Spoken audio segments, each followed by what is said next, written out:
Is there like components of it that's harder than others? Like, do you think that the swim's harder than the run, or? It depends on your background.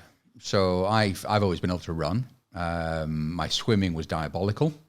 Yeah, my first swim over the 3.8 Ks took me 92 minutes, I think. I think I got it down with the coach. I got it down to like 69, I think was my best swim over time. Some people are good on the bikes, on the cycling. I had a running background. But yeah, it's like MMA. You could be a great boxer, but if you can't do groundwork, you might struggle. And it's the same in Ironman triathlon. But what is it that goes through your mind? Because say like your 90-minute swim or whatever, and you said originally the full Ironman takes how long?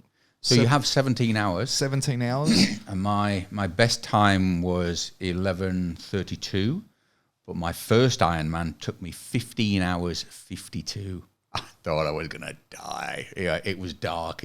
All the crowds had gone. It was dark. It was wet. It was horrendous. And you're feeling sick. You can't eat because your body's just shutting down. But I was going to Hawaii. But so what? I was not going to pull out. I wasn't going to finish. I was going to finish it. But what's going through your mind? Because obviously in MMA, for instance, right, it's a lot shorter. Like obviously we're talking about 10 minutes, 15 minutes, whatever it is. Yeah. And I think a lot of it is reaction based because you don't know what's coming at you, right? Yeah. But like when you're going for these long swims or these long runs, what kind of things are going through your mind? Are you more about like what's at hand? Like for instance, swimming, are you like just one more stroke, one more, or do you try to, I guess, take yourself away so you're forgetting that you're stroking? Like it's same with the run. Like are you thinking about your, I guess, a happy place, or are you just like just another kilometer? We just got to do another kilometer. It's a great question, Dennis, actually, because if you wanted to go for a 5K run, most people can do a 5K run, and you put your gear on, you don't really warm up that much, maybe swing your leg a couple of times, but then you go. Except if you're 62, then you warm up before the warm up. Not for 5Ks. I might be old. I'm not that old. But no, actually, yeah, you're probably right, I do. But anyway, so yes, if you're doing a 5K run or whatever, or you're going to go down to your local gym and throw some weights around, you don't really have to think about it too much. If you're going to cycle 180 kilometers, or we used to cycle 150, 160 in training on a Saturday morning, your brain is constantly going. Same with the run, because you're thinking, so 150 Ks, you may be out 5 or 6 hours. You're thinking, right, food. Your body can hold 2 hours of food or 2 hours of energy. Something, right, I need to eat. When did I eat last? Then you're thinking about cars, potholes, direction, cadence. So your brain's actually going all the time, because A, you've got to stay on the bike. B, you've got to keep eating, and hydration. That's a big one. Over a 15-hour race, you need to be able to keep the food going in. You need to be able to train yourself to eat and drink while you're on the run. So there's a lot of. I found I was alert a lot of the time when I was training. Because you had to keep thinking about what's coming up next.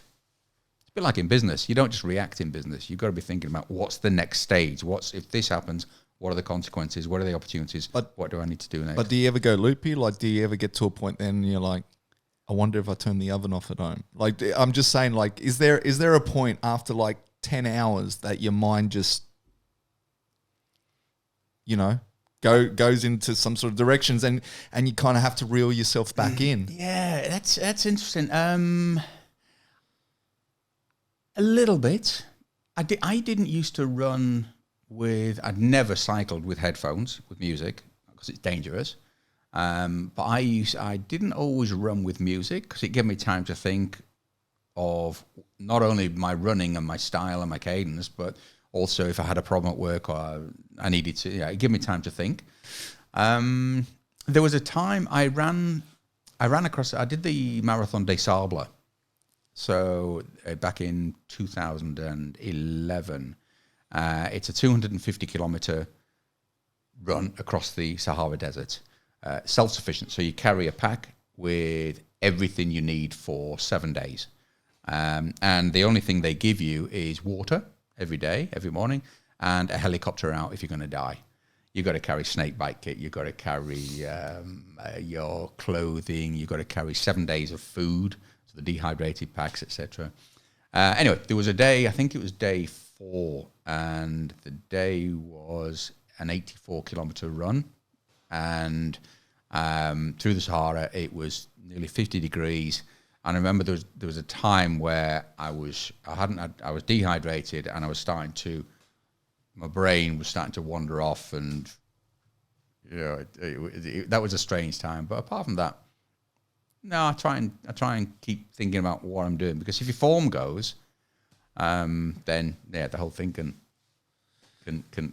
fall over. And thinking about what you're doing, do you break it down into little chunks? Like, and what I mean by that, like, do you go, all right, I've got 42 kilometers to run, or do you just go, I got 5, and then once you hit that 5, you go another 5, and then another? Like, do you like to break it down? Exactly that. Yeah. There's an old saying: the best way to eat an elephant, one bite at a time.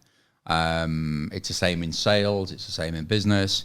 There's your clear objective, but what's the bite-sized chunk I need to focus on today? So if I'm going for a cycle ride, I'm going to do hills. I'm going to do speed work. I'm going to do a recovery ride. What's my position I'm going to use? If I'm going for a run, same thing. So I break everything I do down into daily chunks.